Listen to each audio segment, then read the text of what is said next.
할렐루야. 우리 하나님께 영광의 박수 같이 돌리겠습니다. 할렐루야. 우리 이 시간에도 이 예배에 함께 참여하시고 또 이 말씀을 듣는 국내외 모든 분들에게 하나님의 위로와 축복이 함께 하시기를 예수님의 이름으로 축복합니다. 이 세상에는요, 두 종류의 사람이 살고 있어요. 어떤 두 종류냐? 하나님에게 속한 자냐, 마귀에게 속한 자냐. 이 두 종류밖에 없어요. 하나님께 속한 자는 하나님의 자녀가 되는 것이고, 마귀에게 속한 자는 마귀의 자녀가 되는 거예요. 그러니까 두 종류밖에 없다니까요. 여러분이 하나님의 자녀인 걸 믿으시면 아멘 합시다. 그리고 세상 사람들은요, 자기가 뭐라고 떠들어도 그의 소속은 마귀입니다. 마귀예요. 그러니까 하나님의 자녀와 마귀의 자녀, 하나님께 속한 자와 마귀에 속한 자, 바로 두 종류가 살고 있는 겁니다. 그래서 예수 믿으면 하나님의 자녀가 되는 거죠. 요한복음 1장 12절에 보면 이렇게 말씀하고 있습니다. 요한복음 1장 12절 우리 띄워주세요. 예, 읽어봅시다. 시작. 영접하는 자, 곧 그 이름을 믿는 자들에게는 하나님의 자녀가 되는 권세를 주셨으니 라고 말씀하고 있어요. 그러니까 우리 예수님 믿으시면 아멘 합시다. 예수 믿는 자는 다 하나님의 자녀가 되는 권세를 주셨어요. 그럼 예수 안 믿으면 그냥 안 믿는 게 아니라 마귀의 자녀인 것입니다. 그러면 하나님의 자녀에게는 무엇이 유익하느냐 이거죠. 그게 오늘 본문 19절에서 나옵니다. 오늘 본문 19절에 보니까 이렇게 말씀하고 29절에 보니까 이렇게 말씀하고 있어요. 읽어봅시다. 시작. 너희가 그리스도의 것이면 곧 아브라함의 자손이요 약속대로 유업을 이을 자니라. 유업이 뭐예요? 상속자라 이 말입니다. 여러분, 우리는 다 하늘나라를 상속받을 수 있는 상속자예요. 이와 같은 자부심과 여러분들이 긍지를 갖게 되시기를 예수님의 이름으로 축복합니다. 어떤 그 세무사가 이렇게 세금을 이렇게 절세도 해주고 이러는 사람 있잖아요.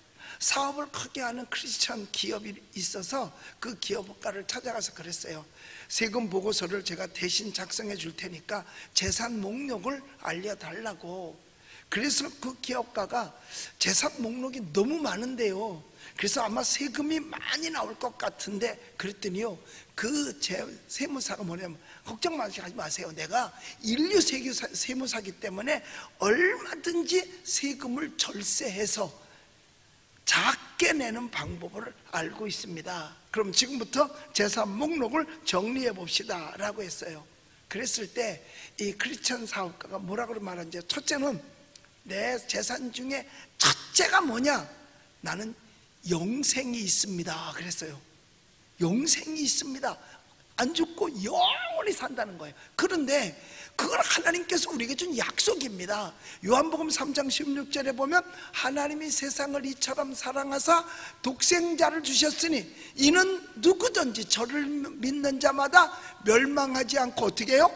영생을 얻으리라 라고 말씀했잖아요. 그러니까 우리는 영생이 우리에게 있어요. 이게 큰 재산이에요.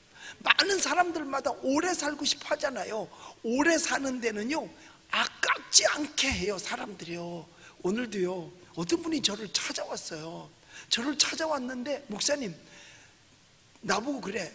이것만 목사님이 하면 재수 없으면 200까지 산대. 재수가 없으면 200까지 산다는 거야. 그러면서 목사님, 이거를 한번 해보시면 어떻겠냐고. 그래서 내가 뭐라 그랬겠어요? 할렐루야 그랬겠어요? 아니요, 나는 그걸 신뢰하지도 않고 믿지도 않고, 나 그렇게 오래 살고 싶지도 않고. 아니, 내가 소망이 천국에 있는데 왜 내가 이 땅에서, 왜 내가 뭐를 이 땅에 뭐 바라볼 게 있다고 이 땅에서 내가 그렇게 200살까지 살려고 할 필요가 있겠냐고. 예.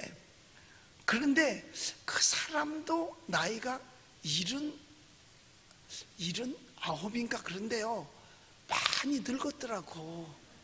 그러니까 자기부터 먼저 했어야 되는 건데 그래서 뺑뺑해서 200까지 살 정도로 돼야 되는데 나는 그분한테 비하면 한 20살이나 젊어 보여. 내가 훨씬 더. 아무래도 내가 오래 살겠죠. 왜냐하면 10년은 그분이 더 나이가 많으니까. 그래서 여러분, 우선 첫 번째로 가장 큰 재산, 영생하는 거예요. 할렐루야. 그래서 사람들이 그러잖아요. 건강한 게 재산이라고 그러잖아요.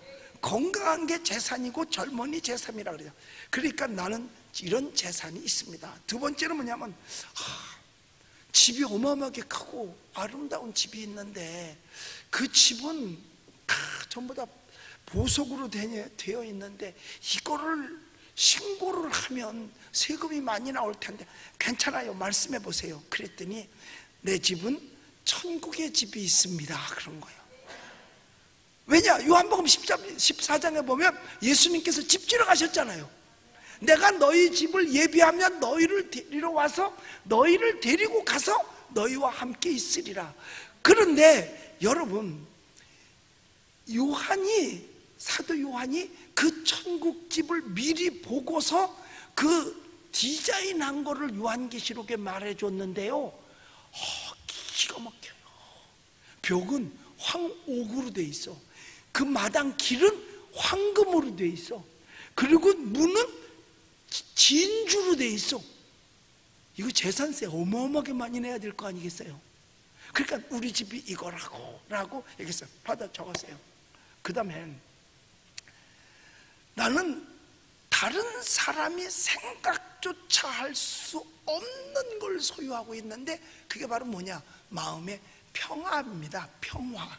예수님께서 내가 주는 평화는 세상이 주는 평안과 같지 않다라고 말했잖아요. 우리에게 평안을 주셨단 말이에요. 이거보다 더 큰 재산이 또 어디 있겠어요? 거기다가 말로 다 할 수 없는 기쁨이 우리에게 있습니다 라고 말했어요. 바울이 늘 얘기하잖아요. 항상 기뻐하라. 내가 다시 말하노니 기뻐하라. 분명히 말씀했어요. 분명히 우리에게 말씀했거든요. 그러니까 내게는 세상 사람들이 가지고 있지 않은 기쁨이 있습니다. 그것도 적었어요. 그 다음에 또 뭐 있어요? 그랬더니 나는 변치 않는 사랑도 가지고 있고요, 현숙하고 신실한 아내가 있습니다. 그리고 건강하고 부모에게 순종 잘하는 자녀들이 있습니다. 그리고 내게는 가지고 있으면 이것도 재산 되겠죠. 상상할 수 없는 면류관이 내게 있습니다 하고 이야기를 했습니다. 그리고 가장 귀한 건 뭐냐? 내 속에 예수님이 계십니다 라고 말을 했습니다. 그랬더니 그 세무사가 장부를 덮으면서 하는 말이, 이 세상에서 당신은 가장 많은 것을 소유하고 있습니다. 그러나 아무도 당신의 재산에 세금을 부과할 수 없습니다. 할렐루야. 이 사람은 자기를 가리켜서 부자라고 얘기했습니다. 여러분도 부자입니까? 여러분도 부자잖아요. 세상에 아파트 몇 채 있다고 은행에 좀 저금해 놨다고 해서 그걸 부자라고 착각해서는 안 됩니다. 그거는요, 얼마 안 있다가 다 죽어가야 돼요. 그래서 예수님께서 하신 말씀이 있어요. 오늘 저녁에 내가 네 생명 걷어가면 그것이 네 것이 되겠느냐. 결국 자기 게 아니라는 거예요. 그러니까 지금 앞서 말한 이 사람이 말한 것만 자기 게 되는 거예요. 그러니까 수입이 좀 변변치 못하면 어때요? 내가 월세방이든 새방이든 아니면 내 집이든 좀 작으면 어떻겠어요? 우리 위축될 필요 없습니다. 여러분, 우리는요, 하나님이 우리 아버지예요. 하나님의 백을 가지고 있어요. 그분은 만왕의 왕이에요. 그런데 이 세상에서 준육 들고 살 필요가 없다니까요. 그러니까 우리는 이 세상에서 부끄럽지 않게 떳떳하게 살아가면 돼요. 세상 사람들이 가지고 있는 그거 많고 적다고 해서 그게 진정한 부자냐? 아니라는 거예요. 그 마음에 하늘나라를 품고 살면, 그리고 하나님이 주시는 넉넉한 마음을 가지고 사는 그 사람, 그게 진짜 부자예요. 여러분, 그래서 나는 부자야. 그렇다고 나한테 와서 돈 꿔달라고 그러지는 마라. 그러나 또 몰라. 여러분, 우리는 세상 사람들이 갖지 못한, 마귀의 자녀가 갖지 못한 엄청나게 많은 것을 가지고 있는 진짜 부자입니다. 이게 하늘나라에 상속되는 것들이에요. 하늘나라를 유어로 받을 수 있는 게 바로 그것이다, 그 말입니다. 여러분, 그러니까 우리는 이 세상에 살면서 두려워하거나 또 겁내고 또 주눅들어 살 필요 없어요. 왜? 하나님이 우리 아버지인데 뭐가 걱정이 있겠어요?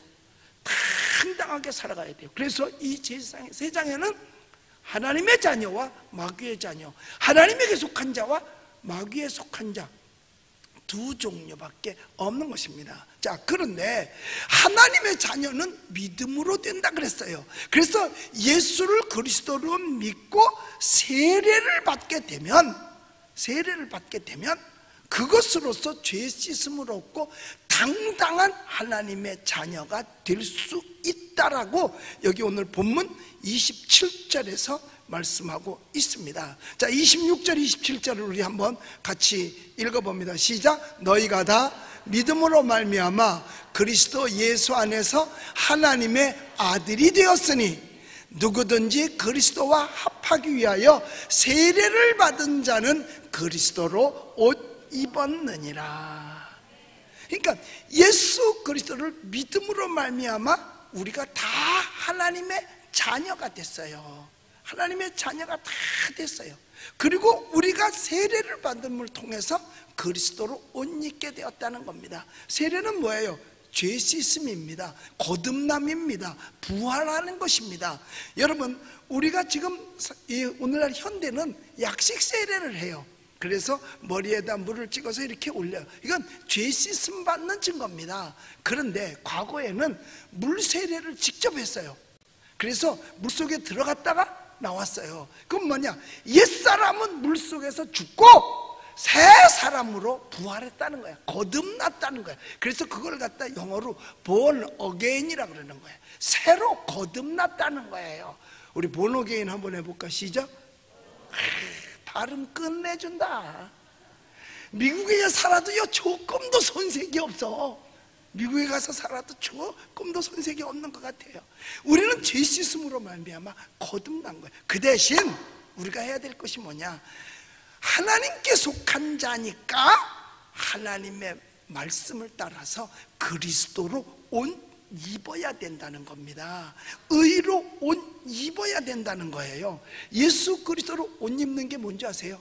사람이 옷은요 체면입니다. 체면. 우리 특히 한국 사람들은요 체면 문화야. 체면을 아주 중요시 여겨요. 예? 체면을. 그러니까 옛날에 양반은 체면 때문에 굶었어도 수염떡 이러면서 그럽니다. 그게 다 뭐냐? 체면이에요. 우리나라는 체면을 먼저 따져. 그래서 의식주야. 그러니까 우선 의복이 먼저고 그 다음에 먹는 거, 그 다음에 사는 집이에요.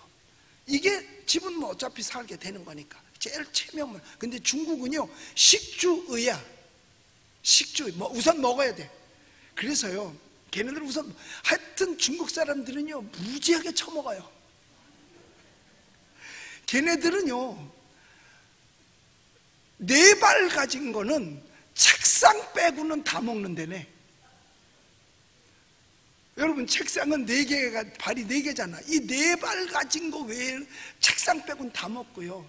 날라다니는 것은요 비행기 빼놓고는 다 먹는다네 또. 그러니까 이번에 우한에서도 박쥐를 잡아먹다가 이렇게 된 거 아니야 이게. 예? 이 박쥐. 그러니까 얘네들은 못 먹는 게 없어. 다 먹어요. 그래서 자기 평생에요 중국 사람들이 못 해보는 게 3개가 있대요. 자기 말 다 못 해본대. 하도 말이 많아서. 그래서 중국 사람들이 있는 데 가서는요 보면 시끄러워요. 아주 아주 시끄러워요. 해외에도 가보면 시끄럽다 그러면 중국 사람이야. 그래서 생긴 말이 있어. 호떡집에 불났다. 호떡이 중국 음식이거든요 그게. 그러니까 호떡집에 불난 것처럼 시끄럽다 이 말이야. 중국 사람들이요 호떡집에 불났다 그러잖아요. 그러니까 그 사람들은 그 한문이 굉장히 많잖아요. 그러니까 자기 말 다 못 해봐. 그 다음에 뭐냐, 하도 음식이 많아서 지네 음식을 다 못 먹어본대. 어디 가면 어디 음식, 어디 가면 어디 음식 뭐 이렇게 다 있어요. 뭐 4천 가면 4천 음식, 5천 가면 5천 음식, 6천 가면 6천 음식이 있을 거 아니겠어. 이게 음식이 많아서 다 못 먹어보고, 그 다음에 워낙 땅덩어리가 커가지고 자기 땅을 다 못 가본다는 거야. 우리나라는요 쉬워요. 그냥 부산서 기차 타고 이렇게 한 번 오고 목포서 기차 타고 이렇게 한 번 와도 자기 땅을 다 밟아보잖아. 우리나라 땅 다 밟아본단 말이에요. 다 밟아봐요. 우리 오늘 여기 쪽에서 찬양해 주신 자매가 우리 대학생인데, 예, 내가 은혜 받고 그냥 대구 처자야. 대구 처자. 이제 내일 또 대구로 간다는데 왔다 갔다 여기서 정릉 있는데 거기 학교에 다니면서 이제 지난주서부터 우리 이렇게 오자마자 그냥 봉사해 달란트를 가지고 오늘 여기서 찬양했잖아요. 네. 나 전화번호도 모르고 이름을 가르쳐 줬는데 머리에 안 남았어. 그런데 이렇게 봉사도 잘해요. 그런데 대구서 오면서 거쳐오면서 다 밟아본다니까. 일단은 뭐 바퀴가 밟든지 어떻게 밟든지. 근데 중국은 다 못 밟아본다는 거예요. 그래서 그 사람들을 보면은요 복권을 많이 산대요. 그러면서 제일 먼저 복권 딱 사자마자 우리나라 사람은요 복권을 사면서 제일 먼저 생각하는 게 뭔지 아세요? 집이야. 집. 이거 당첨되면 무엇 살까? 어떤 집 살까요? 중국 사람은 아니래요. 이거 당첨되면 어디 가서 뭘 먹을까? 그거부터 먼저 생각한대요. 그러니까 걔네들은 하여튼 먹는 거라면 하여튼 아무거나 다 먹어요. 중국은요. 그러니까 그걸 먹는다고 말하고 지 않고 처먹는다고 말할 수밖에 없어. 왜? 아무거나 다 먹으니까. 근데 우리는 체면 문화잖아요. 체면은 뭐야? 옷이야. 그래서 의복이 날개야. 우리 속담에 입은 거지는 얻어먹어도 벗은 거지는 못 얻어먹는다 그러잖아요. 그래서 성경도 가만히 보면 우리 이스라엘 사람들하고 우리하고 이게 문화가 좀 비슷한 게 많이 있어요. 이스라엘 사람들 우리하고요. 그러니까 물동이를 머리에 이고 다니는 거, 다른 나라들은, 일본은요 지게에다 지고 다녀요. 여자도 남자도. 근데 우리나라는 물동이다 이고 다니잖아요. 근데 성경에 보니까 이스라엘 여자들도 물동이를 이고 다녔어요. 그래서 옛날 우리의 어머니들은 여기 물동이 머리에 여보신 분 있어요? 여봤어요? 우와, 이거는요 그 패션쇼 워킹 저리 가라야.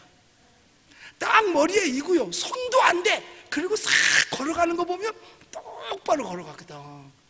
똑바로. 만약 조금만 움직여도 머리에 물동이 떨어져. 근데 이스라엘 사람들이 물동이를 머리에 여요. 이거 비슷하고 또 뭐가 비슷하냐 하면 문지방 밟고 서 있으면 혼나. 뭐 복 나간다고 그러니 그래가지고. 근데 이스라엘도 문지방 밟고 서 있는 걸 안 좋아요. 그 다음에 차례를 지낼 때, 제사를 지낼 때 제사를 지내는 옷이 따로 있어. 우리나라도 옛날부터 제사를 지내려면 굵은 제복을 하고 아니면 또 명절 때도 이렇게 바지 저고리, 그러니까 그 두루매기를 꼭 입었듯이 이스라엘도 제사를 지낼 때 입는 옷, 제사장의 옷이 따로 있어요. 그렇게. 그러니까 이런 걸 보면은 참 많이 비슷한 거 아닌가. 그리고 여러분 이스라엘이 출애굽할 때 문설주에다 양의 피를 바르잖아. 그것처럼 우리나라는 팥죽을 갖다 발랐잖아. 그런 걸 보면 풍습이 비슷한 게 좀 있는 것 같아요. 그래서 체면 문화라는 거. 그런데 여기서 보니까 우리에게 입어야 되는 게 있는데 그리스도로 옷 입어야 된다. 체면이 있어야 된다는 거죠. 그런데 그리스도의 옷을 입는 게 뭐냐? 예수님을 배워가는 것입니다. 이게 그리스도로 옷 입는 거예요. 예수님께서 나는 마음이 온유하고 겸손하니 너희는 나의 멍에를 메고 내게 배워라. 그리고 그러니까 그때 가르쳐준 게 온유와 겸손으로 우리는 옷 입어야 돼. 온유와 겸손이 나의 체면이 돼야 된다는 거예요. 이것이 우리가 예수님을 닮아가는 것이고 그리스도로 옷 입는 거예요. 온유와 겸손은 남에게 보여지는 거거든요. 거기다가 예수님께서 가지고 계셨던 가장 큰 덕목이 뭔지 아세요? 희생입니다. 십자가의 희생. 인자는 섬김을 받으려 함이 아니라 오히려 섬기려 하셨고 대속물로 주려 함이라, 자기를 희생시키는 거예요. 남이 희생되는 걸 원하는 게 아니라 내가 희생하는 겁니다. 내가 희생하는 거예요. 과거에 일제시대에도요, 우리 많은 분들이 의사, 열사들이 많이 나왔었어요. 유관순 희생이에요. 그런데 그가 예수 믿는 사람이야. 윤봉길 예수 믿는 사람이에요. 희생하잖아요. 안중근 다 크리스찬들이에요. 보면 거의 다요. 거의 다 문헌을 보니까 크리스찬들이만 자기를 희생하는 거예요. 그리스도로 옷 입은 사람들입니다. 다 보면 희생이 따르는 거예요. 그러니까 나라를 건져내기 위해서도 뒷전에 있는 게 아니라 자기를 희생시켰던 사람들입니다. 다 보면 자기를, 이게 그리스도로 옷 입는 거예요. 우리도 가정에서도요, 자기가 희생해야 돼요. 그리스도로 옷 입었다면 온유와 겸손해야 되고 나를 희생시켜야 되는 거예요. 가족 구원이 왜 힘든 줄 아세요? 희생을 덜해서 그런 거예요. 희생을 전적으로 하게 되면요, 온 식구들도 감동하게 되어져 있습니다. 참 요즘은 이상한 세대가 되어가지고 교회를 혐오시설로도 보고 막 이러잖아요. 앞으로 우리에게 필요한 건 뭐냐? 더 그리스도로 옷 입어야 되고, 오히려 과거에 처음에 기독교가 대한민국에 왔을 때만큼 앞으로 복음 전하는 게 어려울런지도 몰라요. 그렇기 때문에 선교사들이 와서 자기들을 희생시키면서 복음을 전한 것처럼 우리에게도 그런 것들이 필요한 겁니다. 그러니까 말씀을 들은 사람들이 그 일을 해야 돼요. 안 들었으면 어쩔 수 없어. 못 들었으니까 못하지만, 그래서 우리는 그리스도로 옷 입어서 믿는 자답게 사는 것, 이게 여러분 그리스도로 옷 입고 주님을 닮아가는 것인 줄로 믿습니다. 그런데 마귀에게 소속된 자는 어떠냐? 절대로 희생하지 않죠. 마귀는 절대로 자기를 희생시키지 않습니다. 남을 희생시키지. 그리고 떠나버려요. 그러니까 사탄이 가룟 유다에게 들어와서 가룟 유다를 희생시키고 떠나가 버리잖아요. 예수님은 당신이 직접 십자가에서 희생했지만 마귀는 다른 일을 희생시키는 거예요. 그래서요, 죄를 짓는 자는 마귀에게 속하여 있는 것입니다. 마귀에게 속하여 있는 거예요. 여러분, 하나님의 자녀는 죄 속에 있지 않습니다. 우리 요한이서 3장을 한번 보겠습니다. 요한이서 3장 9절을 한번 볼게요. 빨리빨리 띄워주세요. 요한이서 3장 9절.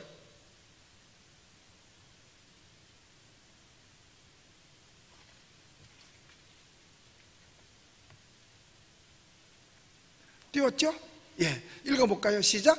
하나님께로부터 난 자마다 죄를 짓지 아니하나니 이는 하나님의 씨가 그의 속에 거하며 그도 범죄하지 못하는 것은 하나님께로부터 났음이라. 하나님의 자녀들은요, 범죄하지 않는 게 아니라 범죄하지 못합니다. 안 하는 거하고 못하는 건 달라요. 우리는 아예 못해. 범죄할 수가 없어요. 왜? 하나님께로 난 자기 때문에 아예 범죄를 못하는 겁니다. 여러분, 안 하는 거하고 못하는 거하고는 다릅니다. 우리는 안 하는 게 아니라 죄는 못 짓게 돼 있어요. 왜?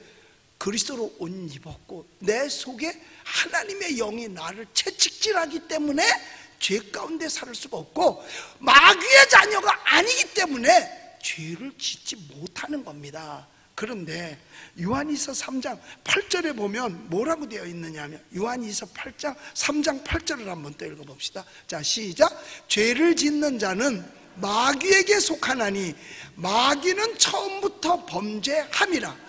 하나님의 아들이 나타나신 것은 마귀의 일을 멸하려 하심이라. 자, 죄를 짓는 자는 소속이 어디야?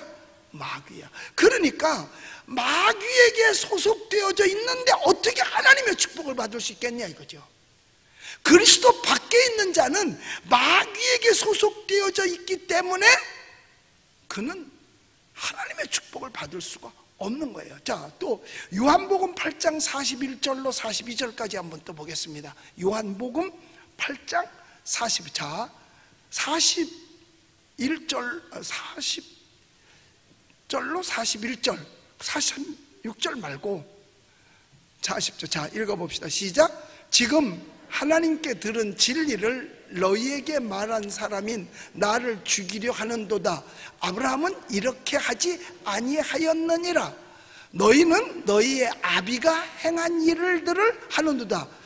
대답하되 우리가 음란한 데서 나지 아니하였고 아버지는 한 분이시니 곧 하나님이시로다.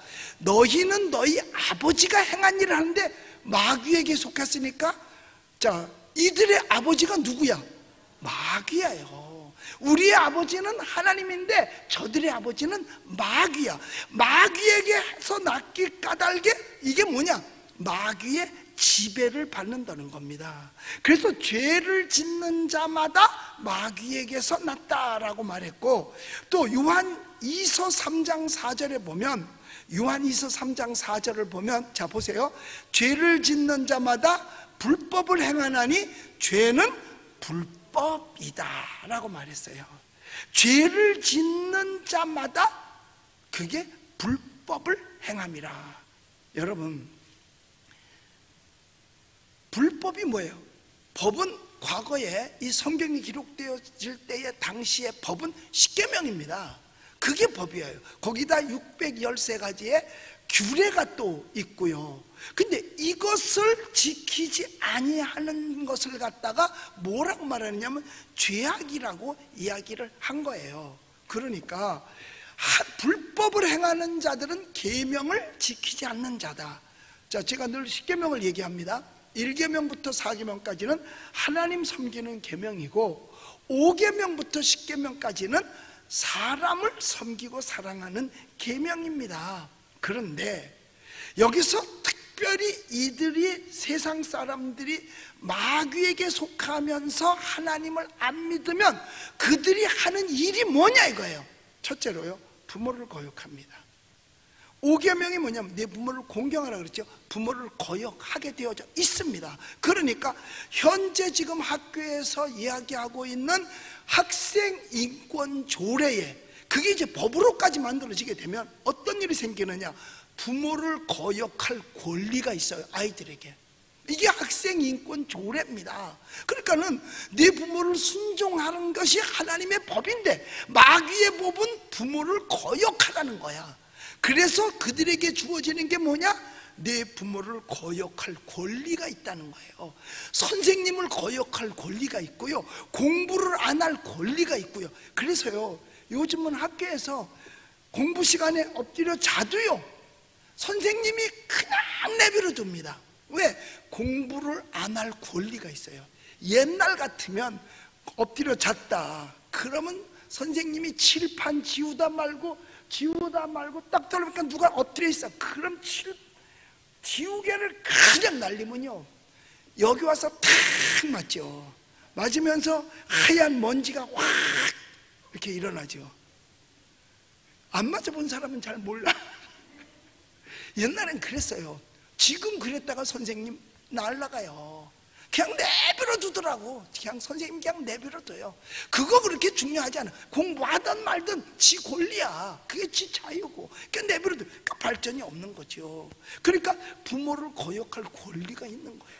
그러니까 부모를 고소하게 돼요. 지난번에 울산서도 세상에 여학생이, 중학생인데 이거 귀뚫었다고 엄마가 야단치니까 엄마를 고소해버렸어. 이게 오늘날 세상이라니까요. 이건 있을 수도 없는 거예요. 있을 수도 없는 거예요. 선생님에게 이것도 5계명 중에 하나 들어가는 거예요. 선생님 대들어요. 선생님, 어떤 아이는요, 선생님 따귀 때려요. 그래서 선생님이 그 놀래가지고 충격을 받아서 정신병원에 입원하는 그런 선생님들도 있어요. 솔직히 옛날에는요, 선생님한테는 그림자도 안 밟았대요. 그리고 박정희 대통령이 모든 세상 사람들 가운데 반드시 없는데도 님자를 붙여주는 부류가 딱 둘이 있었대요. 뭐냐? 선생님하고 목사님. 요 두의 부류만 님자를 없어도 붙여줬대요. 뭐 있을 때야 뭐 붙여줬겠죠, 다른 것들도. 그러나 없는데도 불구하고 말을 할 때 붙일 때는요, 목사님하고 선생님 둘밖에 없었대요. 이렇게 붙여줬다는 거야. 그런데 선생님 공경하는 거나 부모 공경하는 거나 마찬가지인데, 오늘날 이 규례들이 이게 부모를 거역하게 만드는 법을 지금 만들어가고 있는 거예요. 거기다가 살인하지 말라, 살인하지 말라고 얘기하고 있거든요.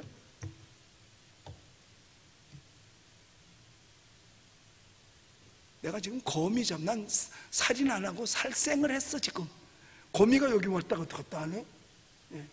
넌 오늘 나한테 죽었어 벌써.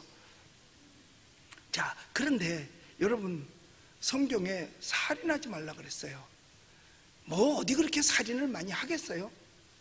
그런데 성경은 말하기를 이미 마음에 미워하면 살인함이라 그랬어요.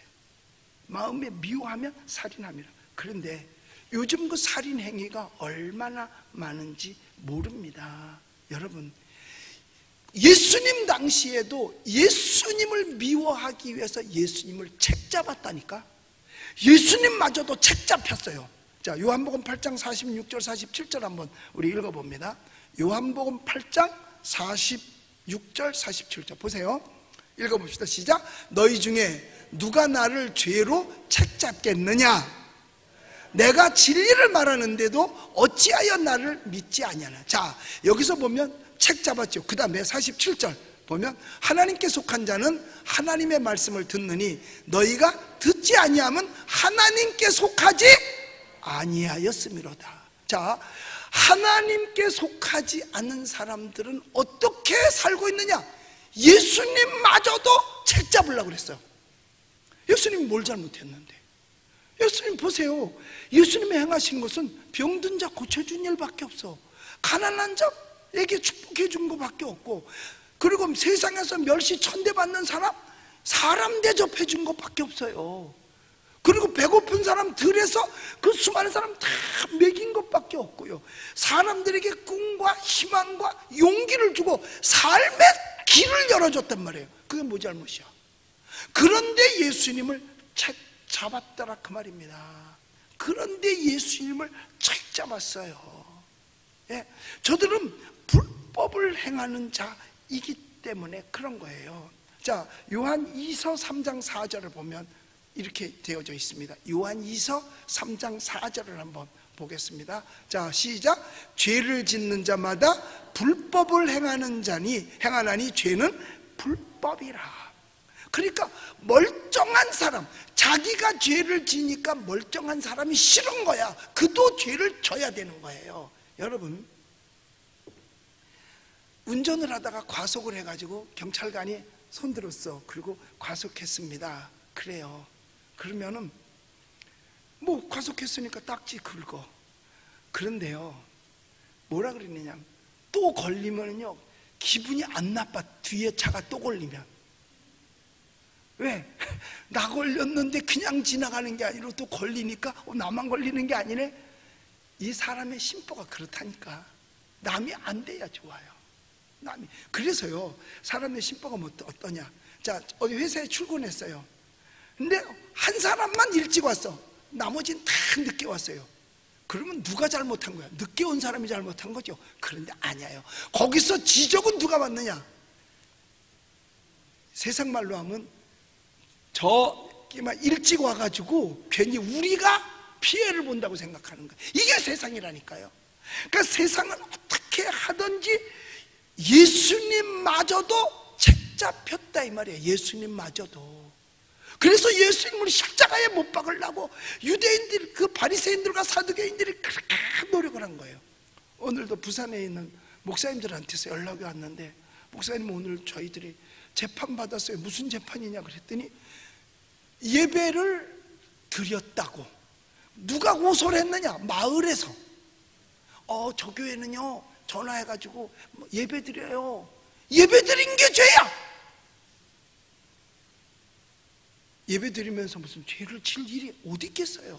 예배 드렸다고. 여러분, 과거에 독재 시대에는 어떻게 한 줄 아세요? 정부가 그 시민을 감시했어요. 그래서 정보팀을 이렇게 해가지고 뭐 보안대, 국정원 이렇게 해가지고 하여튼 중앙정보부에서 사람들을 감시했어요. 그런데 공산사회주의를 갈 때는 누가 감시하는지 아세요? 시민이 시민을 감시합니다. 그러니까 북한은 세 사람만 모이면 그 중에 누군가는 감시자야. 서로 감시를 해. 그리고 보고를 하는 거야. 이게 공산주의로 가는 거예요. 지금 시민이 시민을 감시하잖아요. 그래서 그 부산에 있는 교회, 광주에 있는 교회, 대구에 있는 교회, 대전에 있는 교회 몇 교회들이 이걸 시민들이 보고서 몇 명 들어가나 쉬어본 거야. 이렇게 하나요, 둘이요, 셋이요 이래가면서 쉬었어. 그래가지고 몇 명이 넘으니까 가서 신고해서 나와가지고 쉬어보니까 넘어. 그래서 그냥 고발을 하는 거야. 시민이 고발해. 시민이. 우리 교회도 만원경 보고 시민이 고발해서 쫓아나오고 하기도 해요. 시민이 고발해서 다들 지금 목사님들이 가가지고 재판을 받았어요. 어떻게 될는지 모르지만 벌금을 물을지 형무소를 갈지 모르지만 여하튼 이게 바로 뭐냐, 남을 책 잡으려고 하는 겁니다. 그래서요, 마지막 때는 이렇게 책 잡히는 거예요. 나도 책 잡혔어요. 근데 나는 그냥 그런 걸 즐겨. 누가 날 책을 잡으면 고맙다. 돌 때 책 잡고 칼 잡고 돈 잡는 것처럼, 돌 되면 돌 할 때 그런 걸 돌제비라 그러나? 그렇잖아요. 좋아, 책을 잡으려면 잡아라. 그래, 그냥 책 잡혀. 그래서 나도 어저께 갔다 왔고요. 또 다음 주 목요일 날 수요일 날 또 가야 돼. 가서 이제 이렇게 여기도 갔다 저기 갔다 막 이래요. 바빠 아주. 그런데 괜찮아요. 왜? 내가 이런 할 때마다 예수님은 뭘 잘못해서 책을 잡혔나? 제가 오늘 아침에 그 새벽 예배 드릴 때 여기 이제 다 끝나고 이제 온 걸 제가 한 번씩 봐요. 그러면 거기 댓글이 달리는데 거기 하나 띄워줘봐. 거기 아까 넣어준 거. 자, 이게 오늘 아침에 온 댓글이에요. 자, 여기 있는 보니까 여기 부천인데 갈 교회가 없어요. 그래서 이제 우리 새벽 예배 드려. 아멘. 여울이라는데 위경자라는 분이 신목사님 감사합니다. 인천에서 광화문 갔다 왔다는 것을 알고 새벽 예배를 오지 말라고 했어요. 지금은 부평 공원에서 예배드리고 방송을 통해서 다시 예배드리고 방송을 봅니다. 우리 방송을 보면서 댓글 한 거야. 저는 4시 30분에 예배드리고 식구들 출근시키고 공원에서 예배를 드리고 목사님 말씀을 집에도 못 가고 그냥 출근 다 시켜놓고 공원에 앉아서 혼자 유튜브를 보면서 예배를 드린다는 거예요. 이게 지금 뭐 잡힌 거야? 책 잡힌 거야. 아니 무슨 잘못을 해서 책 잡혀가지고 예배를 드리냐 이거예요. 그래도 그 뒤에 댓글은 또 아멘 아멘이야. 아멘, 또 아멘 이렇게 아멘을 해요. 예, 이제 돌려 나 얼굴 펴요. 이게 오늘날 교회를 책 잡히는 거예요. 나도 잡히고. 여러분 왜 그런지 아세요? 마귀가 하나님의 자녀들을 미워하기 때문에 그래요. 요한복음 15장 18절 한번 읽어봅시다. 요한복음 15장 18절 자 읽어보세요. 세상이 너희를 미워하면 너희보다 먼저 나를 미워한 줄 알아라. 이거예요. 우리가 오늘날 이 사회가 어떻게 돌아가는지, 이 코로나 이후로 이게 우리가 교회가 희생양이 된 거예요. 교회가 잘못한 게 아니라 교회가 희생양이 돼서 지금 미움을 받아요. 그러니까 예수님께서 이미 그걸 가르쳐 줬어요. 너희는 미움을 받는다. 그런데 너희를 미워하는 것이 아니라 먼저 나를 미워했다. 예수님을 미워했어요. 자, 그러니 예수님을 미워해 놓고 구원받을 수 있겠냐 이 말이죠. 예수님을 미워하는데 구원받을 수 있겠냐 이 말이에요. 어떤 집은요 그렇대요. 이 광화문 집회 갔다, 여러분 광화문 발 없습니다. 국회의원이 그걸 딱 해서, 원래가 한번 이게 감염이 돼도 5.2일이 지나야만 이게 감염된 거를 이게 남에게 줄 수 있는 거예요. 내가 오늘 걸렸다고 해서 오늘 그 딴 사람한테 옮길 수 있는 게 아니라 5일이 지나야 돼요. 그런데 언제 제일 많이 검사했느냐면 5월 16일부터 시작해서 5월 20일까지 제일 많이 검사했어요. 막 2만 명, 3만 명, 4만 명 막 이렇게 검사를 했어요. 그러면 그때 나온 사람을 광화문 확진자라고, 절대로 없습니다. 거기에서 그때 없어요. 그렇기 때문에 국회의원이 국회에 나와서 얘기를 했잖아요. 광화문 발은 없다. 나중에 와서 돼야 되는데, 그 왔다 간 사람들을 따져도 0.9%가 채 안 됐어요. 그러니까 없는 거죠. 그런데 그 모인 사람을 전부 추적해서 일제히 검사를 계속해서 하라 그러니까, 어느 부류든지 일제히 검사하면 1%는 나오게 돼 있는데, 그게 왜 광화문하고 무슨 상관이 있고 교회하고 무슨 상관이 있냐 이거죠. 교회하고 무슨 상관이 있냐 이거예요. 나는 거기 가서 설교했다고 나를 종로경찰서에서 누가 설교를 하라고 그래서 했느냐, 나한테 그걸 묻더라고요. 그래서 내가 대답 안 했어요. 내가 할 필요가 없어서. 내가 왜 너한테 그런 대답을 왜 해? 안 했어요. 그냥 내가 그 대답을 너한테 왜 하냐. 다음 것도 말 안 하실 거죠? 안 해요. 우리가 교회가 미움을 받는 것은 예수님을 먼저 미워한다. 근데 이걸 예수님께서 미리 다 그래서 말세에 믿음 있는 자를 보겠느냐고 말했고, 주님께서 그렇게 말씀한 거예요.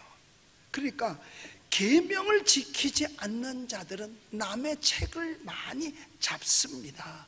그러니까 미워하는 것, 이미 미움은 살인이라 그랬어요. 살인죄 짓는 거예요.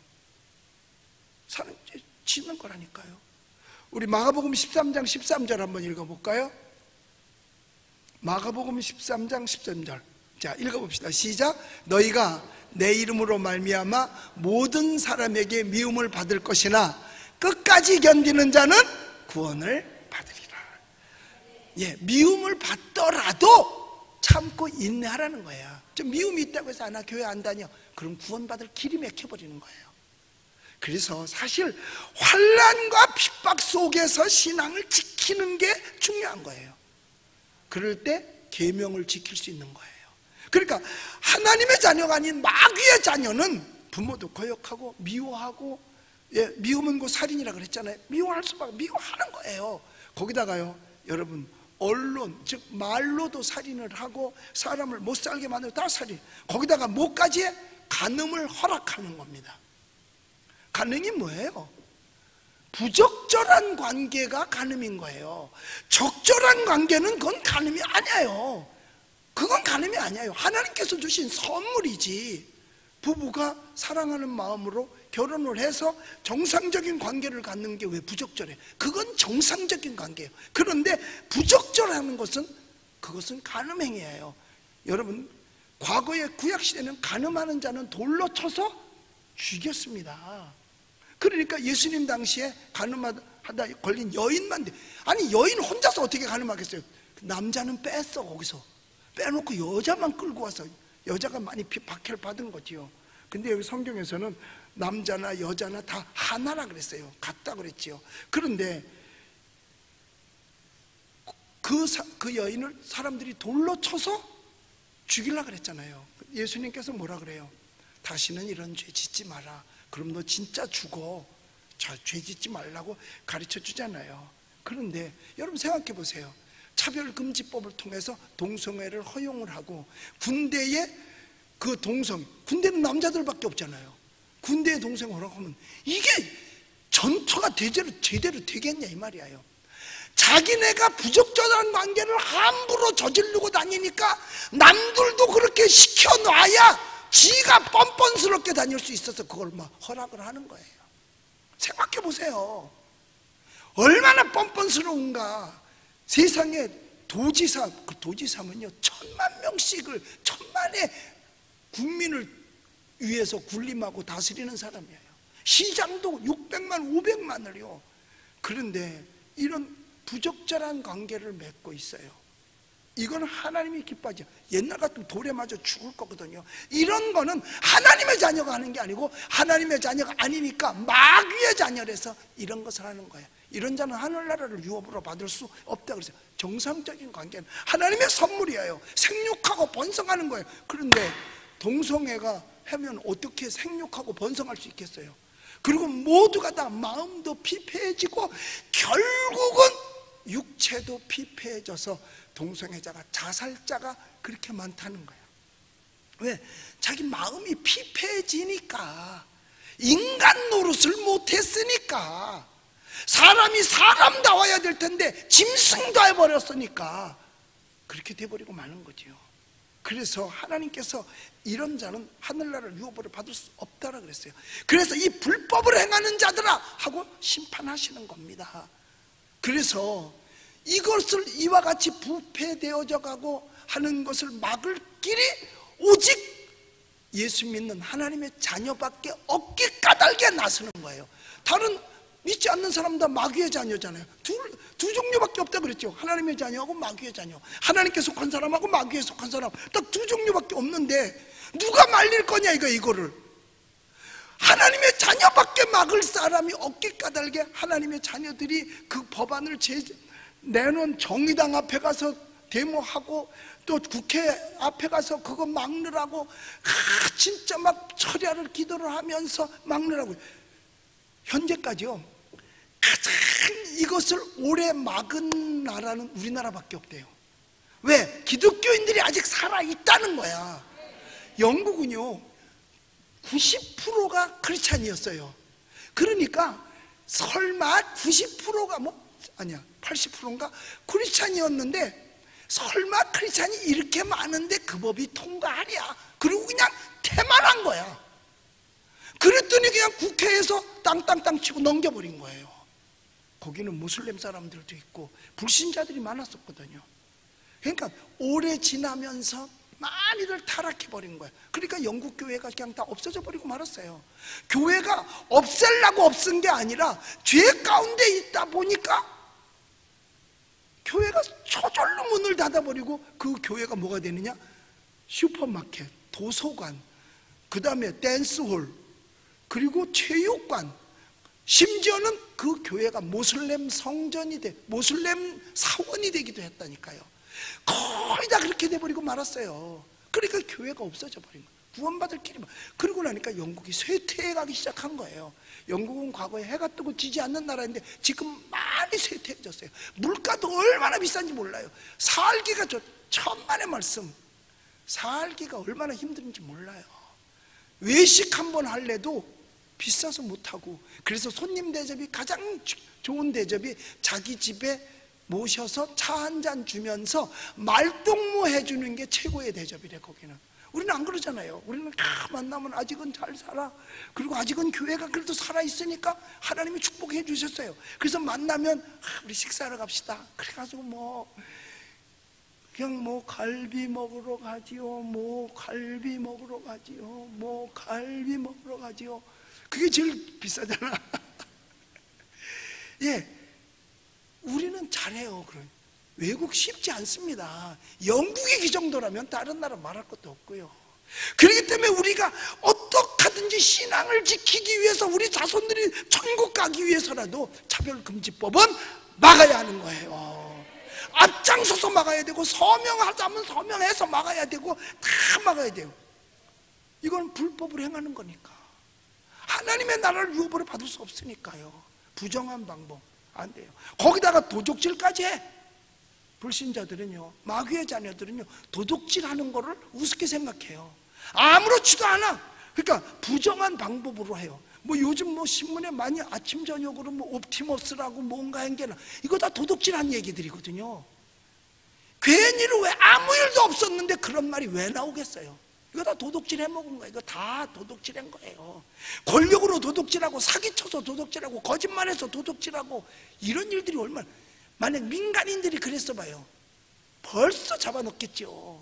그런데 권력으로 이런 부정한 방법을 쓰는 건 하나님이 기뻐하지 않는 거죠. 거기다가 거짓, 내 이웃을 하고 거짓 증거하지 마라. 그런데 요즘 제일 많은 거짓 증거하는 사람들이 위정자들이에요. 청문회 하는 거 보면 알잖아요. 우리 일반 민초들도 저거 거짓말인데 저거 거짓말인데 아는데 자기만 거짓말 아니래. 다 거짓말이라고 그래. 이게 계명을 어기는 거죠.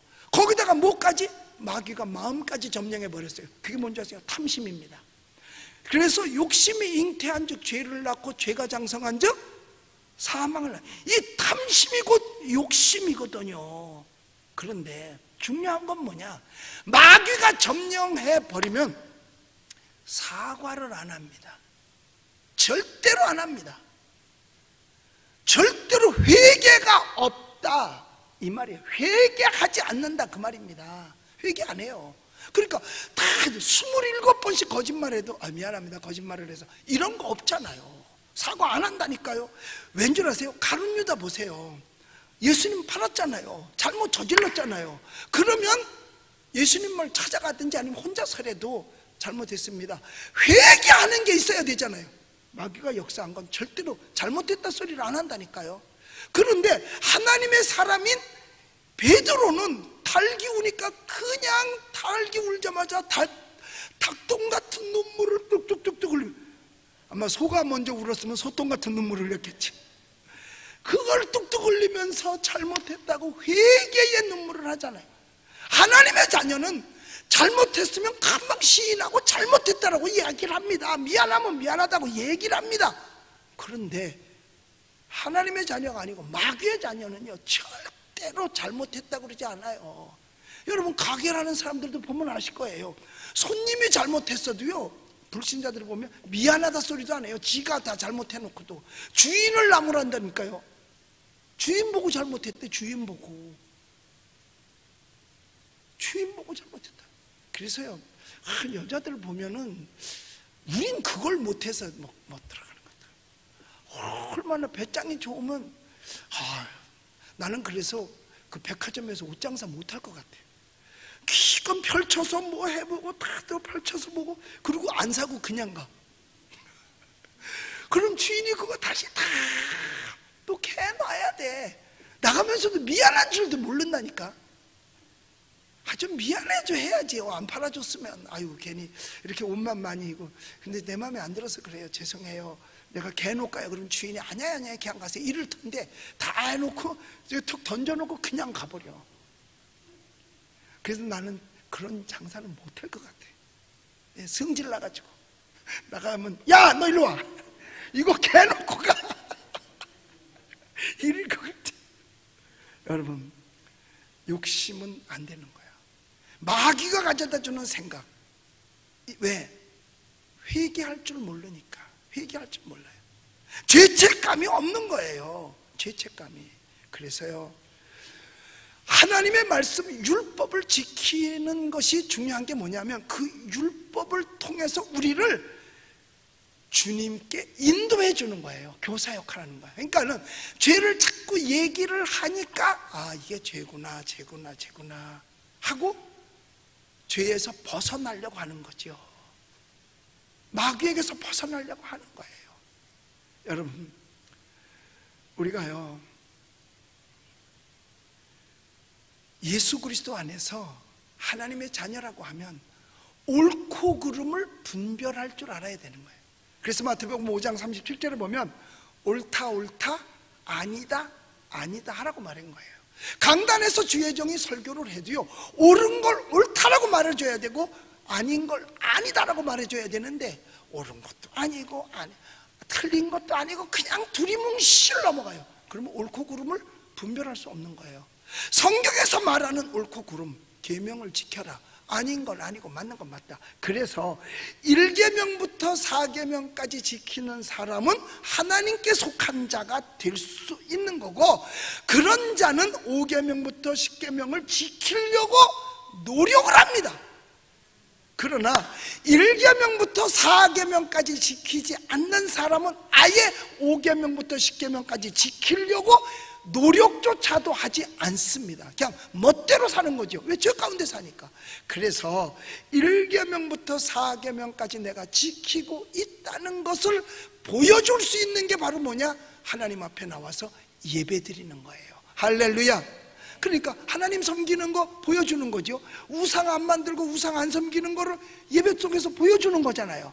하나님의 정한 날짜, 시간 지켜서 예배하니까 4계명도 지키는 거고요.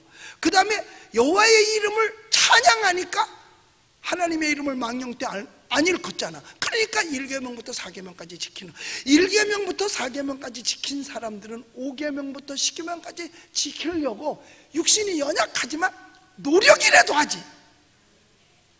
왜? 하나님의 자녀니까. 그런데 하나님의 자녀가 아닌 사람은 노력할 필요가 없죠. 그냥 지멋대로 사는 거예요. 그래서 하나님이 아들이 되는 게 저절로 되는 게 아닙니다. 예수를 믿는 믿음으로 되는 거죠. 그래서 그 믿음 때문에 하나님께 속하게 되었다는 거죠. 그런데 처음 예수를 믿기 시작하면 아직도 옛 구습, 과거에 믿던 건 아니고 하던 습관들을 버리지 못해서 갈팡질팡할 때가 많이 있습니다. 갈팡질팡할 때가 많이 있어요. 그러니까 이게 옳은 건가 그런 건가. 세상 사람들이 볼 땐 죄가 아니고 악도 아니야. 뭐 이 세상 사람들이 볼 때 술 먹는 게 무슨 죄고 그게 무슨 악이야요. 그냥 저녁이면 다 같이 한잔 하고서 집에 들어오는 거잖아요. 이렇게 하나씩 걸쳐가지고 얼굴이 뻘개가지고 코는 새빨개지고 이렇게 해서 들어와. 그걸 갖다가 누가 죄라고 얘기를 안 하니까 모르잖아. 악이라고 말하지 않으니까 모르잖아.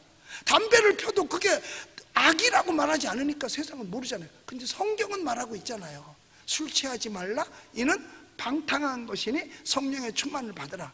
또 너희는 배부르지 않은 것을 위하여 어찌하여 돈을 주고 그걸 사느냐. 담배는 배 안 부르잖아. 그러니까 왜 그런 걸 하느냐. 이런 거를 가르쳐서 성경에서 가르쳐 주기 까닭에 하나씩 둘씩 배워가요. 그러니까 처음에 오면 이게 나쁜 건가 좋은 건가 이걸 잘 모르죠. 그래서 아이들이요 바깥에 나가서 놀면은요 제일 먼저 배워오는 게 욕이래. 근데 걔가 그게 나쁜 건지 좋은 건지 알고 배워? 안 배워. 그러니까 할아버지가 오면 욕한다니까. 미국에서요 이제 미국에 이민을 간 두 내외가 있는데 아이가 유치원을 다니는 거야.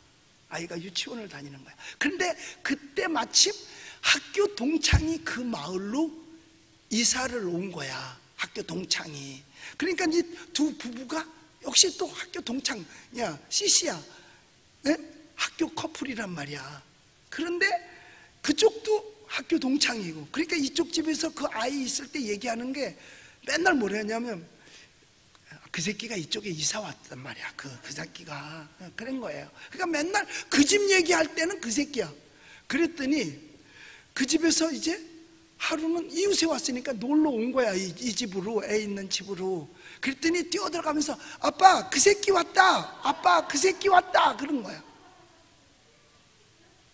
그러니까 말을 해도 그게 잘못된 건지를 전혀 모르는 거야. 할머니가 이제 한국에서 미국으로 이제 아들네 집에 가서 몇 달을 있는 거야. 그게 집에서 애들이 막 뛰고 막 그러면 이 녀석들이 왜 이렇게 지랄들이야 이런 거야. 그러니까 놀고 하는 게 한국말로는 지랄인 거야. 할머니가 그렇게 얘기를 하니까. 그런데 아버지 친구가 그 집에를 놀러 온 거야 어느 날. 그래서 너 학교 다니니? 예, 학교 다녀요. 학교 가는데 몇 분 걸리냐 그랬더니 그냥 빨리 가면 10분 걸리는데요 지랄하면서 가면 25분 걸려요. 그랬더니 그냥 곧장 가는 거는 그냥 가는 건데 가서 놀고 막 이러면서 가는 거는 걔가 들을 때 지랄인 거야. 왜? 할머니가 맨날 얘기하는 거 이놈의 자식들 지랄들 좀 그만해. 집에서 막 뛰고 그런 걸 다 지랄이라고 그런 거거든. 그러니까 애들이 뭘 알아? 모르지요. 몰라서 그런 거란 말이야. 좋고 나쁜 건 몰라요. 사리 판단 못해요. 처음에 예수 믿기 시작하면 그럴 수도 있습니다. 그래서 뭐가 필요하냐? 후견인이 필요한데 그걸 몽학선생, 교사라는데 그게 율법인 거야. 율법을 통해서 이건 죄입니다, 이건 죄입니다, 이건 악입니다, 이렇게 자꾸 가르쳐서 알게 되는 거죠. 그런데 세상에 나가서 불량식품 먹으면 아이들이 배탈 나는 것처럼 잘못 나가서 먹으면 안 되는 거예요. 그래서 우리가 하나님의 자녀기 까닭에 말씀대로 살아야 되고 계명대로 살아야 될 줄로 믿습니다. 그래서 신앙생활을 잘하면 뭘 얻느냐? 하늘나라를 유업으로 받는다, 상속받는다 이 말이에요. 여러분들이 정말 위대한 상속녀들이고 상속남들이에요. 여러분들이 다 상속녀, 상속남들이에요. 참 너무 감사하죠. 우리는 정말, 여러분, 세상이 우리를 미워한다 하더라도 아까 말씀했잖아요. 끝까지 견디는 자는 구원을 얻으리라. 그래서 잘 참으라고 이야기하고 있습니다. 지금은 어떻게 된 것이, 이 코로나 바이러스가 우리나라에 온 뒤로 교회를 희생양으로 삼아버렸어요. 교회는 한 명도, 우리는 교회도 확진자가 없는데도 이 마을에서는 확진자 10명 났다고 소문이 났어요. 심지어는 그 교회 사모님도 걸렸대는데 그랬어요. 아니 왜 이렇게 해가지고 공격을 하고요. 우리 안수 집사님 한 분이 여기 이발소 갔는데, 이발소 갔더니 그러더래요. 집이 괜찮아? 그러더래요. 뭐가요? 아니 그 교회에 확진자가 10명이나 났다며. 그러니까 무엇은 소리야, 우리는 확진자 단 한 명도 없다고. 근데 벌써 그 소문이 하여튼 발 없는 말이 얼루가 천리를 가잖아. 삽시간에 퍼져서 어린이집에서도 은평 땡땡 교회에 확진자 생겼으면 앞으로 우리가 아이들을 더 철저하게 잘 관리를 하겠습니다, 이렇게 나오고. 그래서 내가 다 태클 걸었어요. 함부로 그런 소리 하지 마라. 그랬더니 또 금방 또 사과의 문구를 또 보내고, 그런 일이 없는데 모르고 해서 죄송합니다. 여러분, 오늘날 사회가 이게 왜 그런 줄 아세요? 마귀가 이 세상을 점령하려고 하기 때문에 마귀의 핍박의 대상은 교회가 될 수밖에 없는 거예요. 그러나 이럴 때일수록 우리는 믿음을 지켜야 될 줄로 믿습니다. 그래서 우리가 예수 안에서 하나님의 아들이 되었으니 누구든지 그리스도와 합하기 위하여 세례를 받은 자는 그리스도의 옷을 입었느니라. 할렐루야.